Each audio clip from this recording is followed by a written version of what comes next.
The rally against soaring living costs and climate inaction has been held in the French capital, Paris. This might as well take place in many European cities that have been plagued by the same crisis, namely a cost of living crisis. Why are European countries not able to resolve their economic problems? Is it purely because of a lack of energy and high inflation? And is this all because of the Ukraine conflict?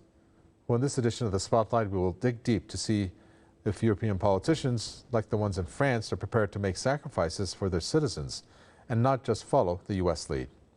Let me introduce our guest for this edition of the Spotlight. Paolo Raffona joins us. He's the Secretary General at the SIPI Foundation, who joins us from Brussels.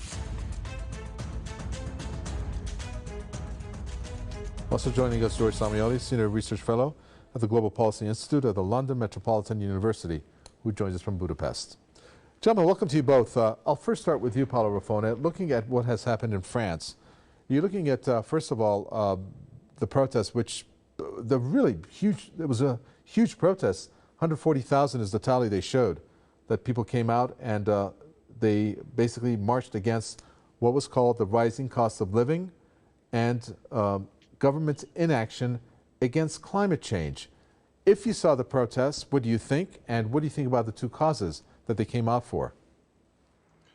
Well, the protest was quite huge. Well, France is a big country. There were protests also in other parts of Europe. For instance, in Brussels, where I live, was much more modest, where 4,000 people more or less. But anyway, it was significant. I think it is the beginning of a process all over Europe.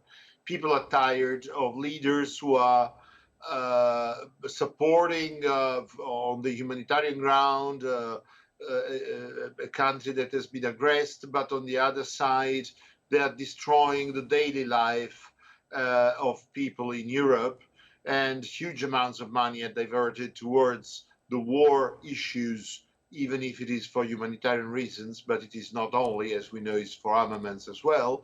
And people are tired. I mean, they just came out of 2 years of pandemic, and they do not want to listen to this kind of approach any longer, and they're taking the streets. This is the beginning, in my opinion.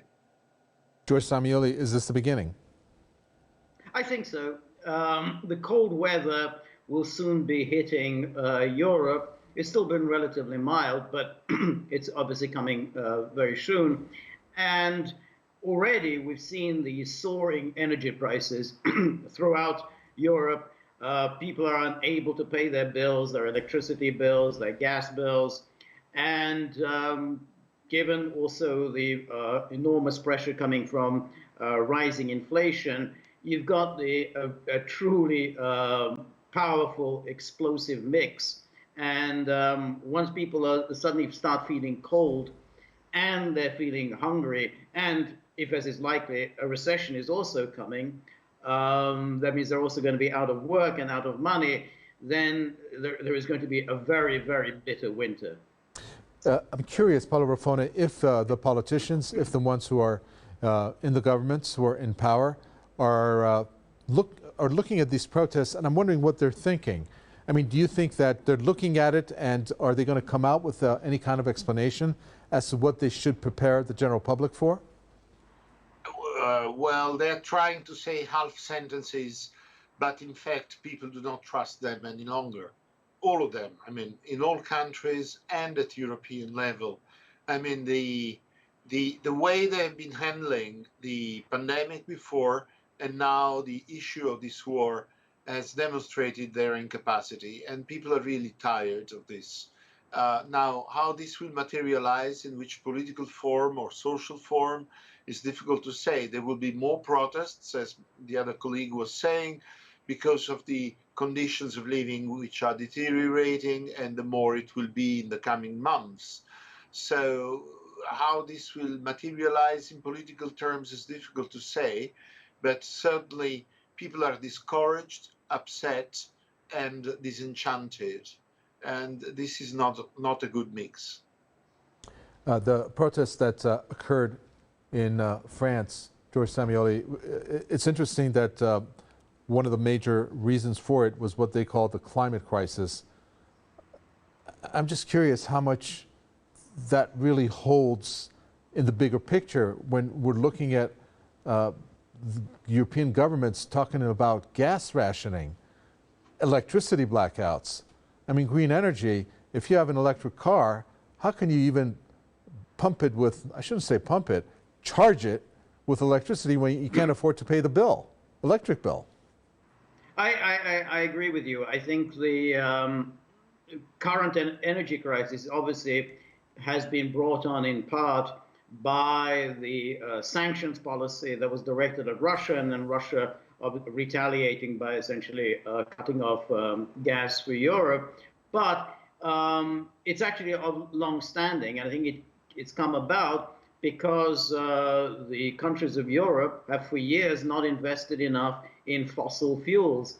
They listen too much to Greta Thunberg and the whole idea of moving towards renewables without really thinking through of how feasible this is and how this plan can possibly bear fruit anytime in the near future. And so because they haven't invested enough in fossil fuels, because also during the pandemic, they didn't replenish their gas supplies, which they should have done because the economy was going to recover and therefore there would be a great demand on gas. Because they've neglected all of this, they've now got themselves into a mess because then they decided to impose sanctions on one of the biggest energy producers in the world without thinking through those consequences. Well, when you've made so many bad decisions, you are going to suffer the consequences. And I think people are going to express their rage against their political leaders.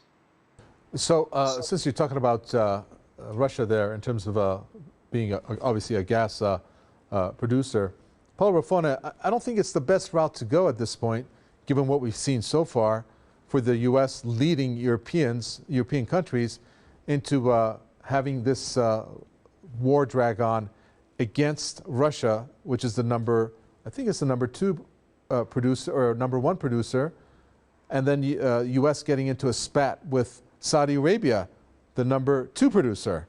So you got the first 2 out of the way. We know how they feel about Iran, and I think we know how they feel about Venezuela also.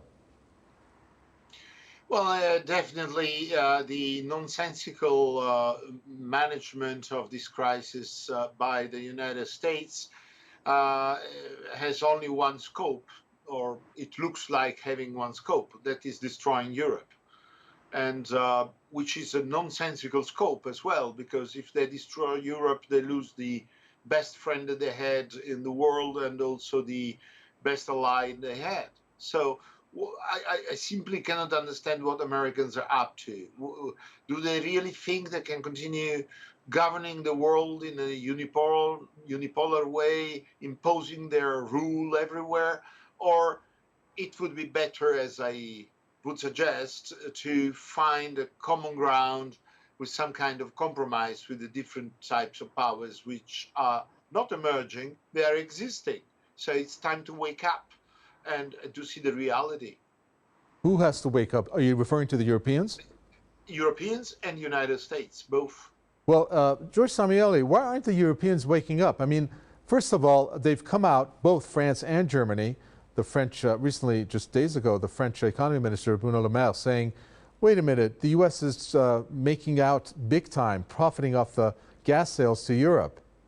At the same time, he has said that this shouldn't be at the behest of the weakening of Europe. I mean, the news is already out there in terms of what is called deindustrialization. I'm sure you've heard of it. Many factories are relocating from Europe into the U.S. So if I'm European officials, aren't they seeing that happen?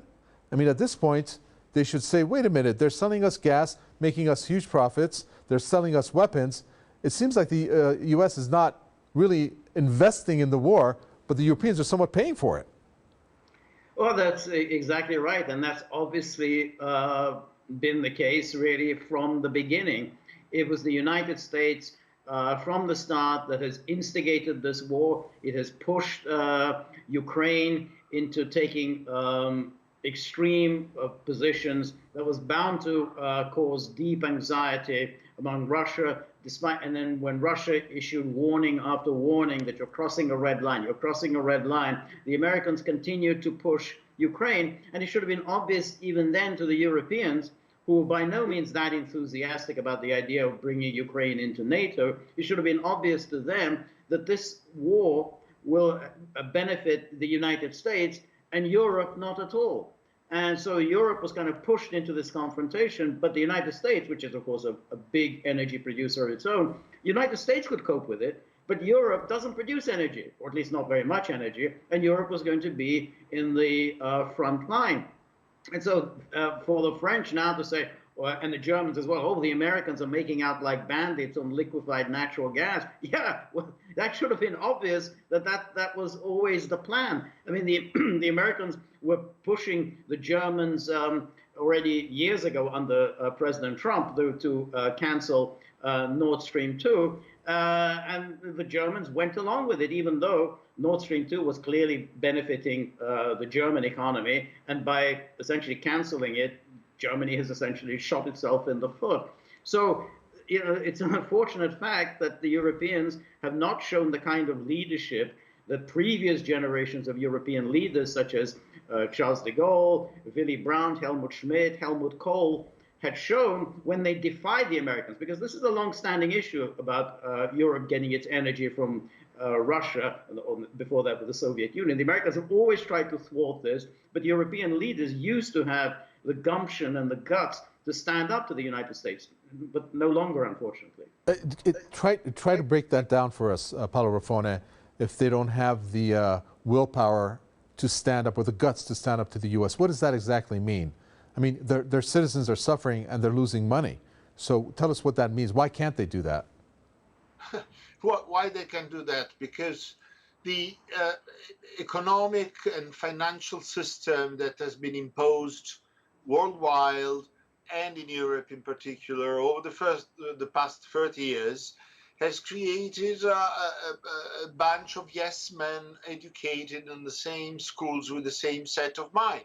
And so we do not have any more leaders capable of thinking on their own and to stand up, as the colleague was saying, for the previous old ones, which does not mean to be against the United States, but just to say, well, look, we also have our needs. We are allies. We want to be friends, but we cannot commit suicide. And our leaders are incapable, completely incapable of doing this, particularly on the leftist side. The left has completely lost the capacity of thinking anything which is leftist. And so the only thing that is coming out is this kind of nationalistic or populistic kind of reaction, which is a way to react, of course, but not necessarily the best one to stand up to the United States. You mentioned Nord Stream, and I have to ask you, George Samioli, do you think the U.S. was responsible for that? I mean, they did the probe. They said there was an act of sabotage that took place. And of course, we can't forget how Joe Biden earlier in the year had said that we would do what we would stop Nord Stream from operating. How do you see that particular thing that happened? Well, as always, when there's a crime, the first question you have to ask is cui bono, who benefits? And whoever benefits is the primary suspect. In this case, the United States, which from one administration to another has been determined to sabotage Nord Stream 2, obviously benefits. And Russia, which it's Russia's property, it's a revenue stream for Russia, it's a system of leverage for Russia. Russia stands to benefit not at all from this crime. Germany stands to benefit not at all from this crime. So you'd have to say the likeliest suspect is, of course, the chief beneficiary. And one has to say, the United States hasn't exactly gone out of its way to deny its culpability. Yes, to be sure, it has denied it. But, if it really wasn't responsible, if it really believed that the Russians were behind this, you bet that the Americans would be screaming at the top of their voices, pointing their fingers at Russia. They haven't done that. So you have to say that they are the likeliest suspects, and their relatively mute response is just further evidence of that. Paolo Raffone, so looking from this point on forward, I'm trying to paint, or you are going to try to paint a scenario for us, of which I'm going to put forward some analysis of some of the facts put together. When we take a look at the state of the economy of European countries, do you think it would be justified to compare what is happening now to what happened back in 2007 and 2008, when the financial crisis broke out, in terms of the strength of the European economies? Because as it stands, it seems like the European countries are basing profits on projections of how they're going to, I guess, generate revenues. But the revenues are just not happening. Perfect case in point, I think, would be the UK, where they were projecting £60 billion in savings over the course of, I think it was 5 years, but on a 2.7 or 8% GDP growth. But at best, it is said that they're going to grow at 0.7 or 0.8%. So that, how are they going to come out of this if the growth is not going to be there, if the revenues are not going to be there for the governments? It will be horrific and painful at social level, because they will, the governments will have to cut spending. That's the reality. I mean, they're talking about a sort of a European mutualization of costs of this situation, but this is a sort of a pipe dream, and that goes nowhere. The reality is that for the next few months, probably the situation will increasingly go worse, but not that bad. But during next year will be catastrophic, and especially after the next summer. So how they will respond, I have no idea. I just see a sort of improvisation and a very weak and incapable leadership at all levels.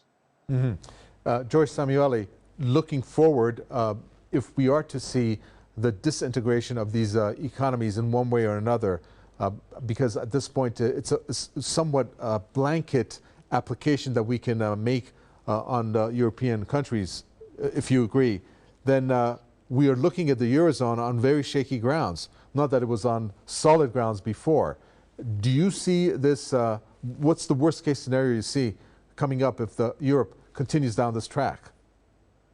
Well, I think obviously serious social unrest will be the first consequence. We're already seeing this in France.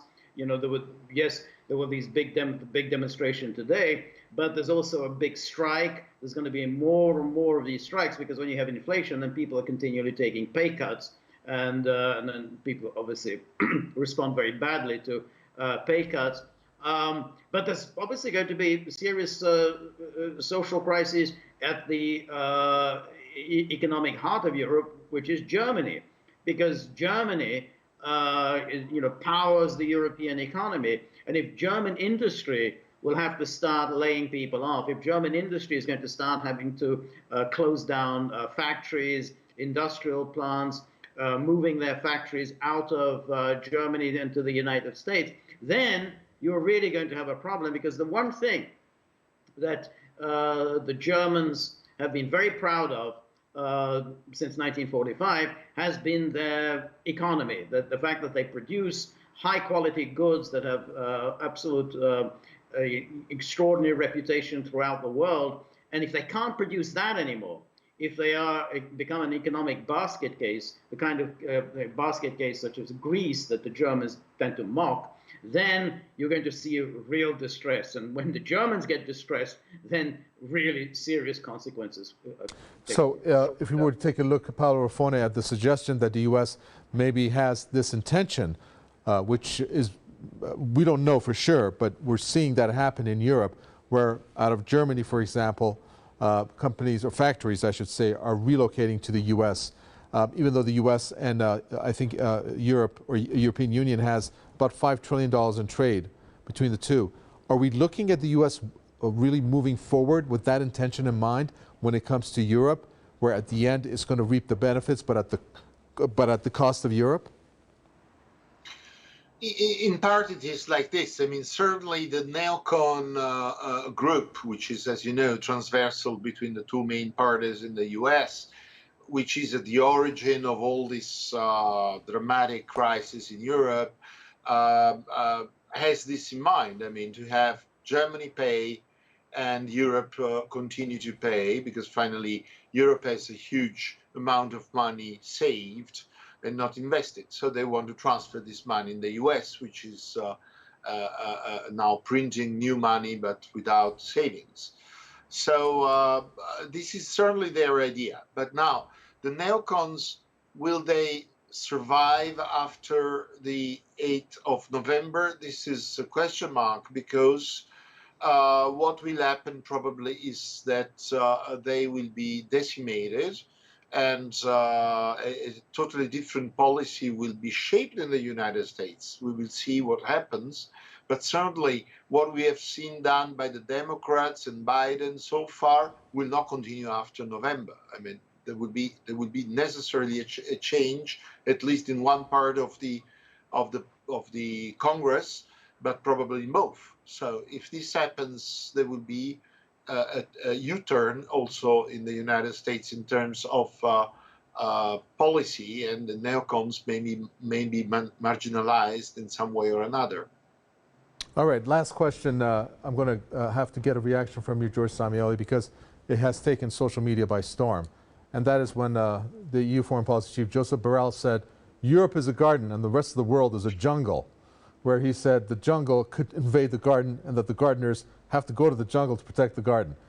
What was he saying there? Well, Oh, well, we lost George Samioli on that question. okay. George Samioli, you're back. Go ahead. Go ahead, yes. one more time. In terms of Joseph Borrell, he has a tendency to say imbecilic things because he is an imbecile. But I think probably what he meant is that we in Europe have a very, very nice life, but it's been a very privileged life that we've enjoyed. Cheap energy from Russia, the German economic miracle, with its export-driven economy, and it may all soon come to an end. That 50, 60, 70 years that the Europeans have enjoyed, that comfortable life, may very soon be coming to an end. I think probably that's what he was trying to articulate. Yeah, we'll leave that to the history books too. We'll find out how that pans out. Thank you. That was George Samioli, Senior Research Fellow at the Global Policy Institute, London Metropolitan University. Paolo Raffone, Secretary General, SIPI Foundation from Brussels. Thank you to you both. With that, we come to an end for this edition of The Spotlight. From Miko Vitagwe and the team, it's goodbye until next time.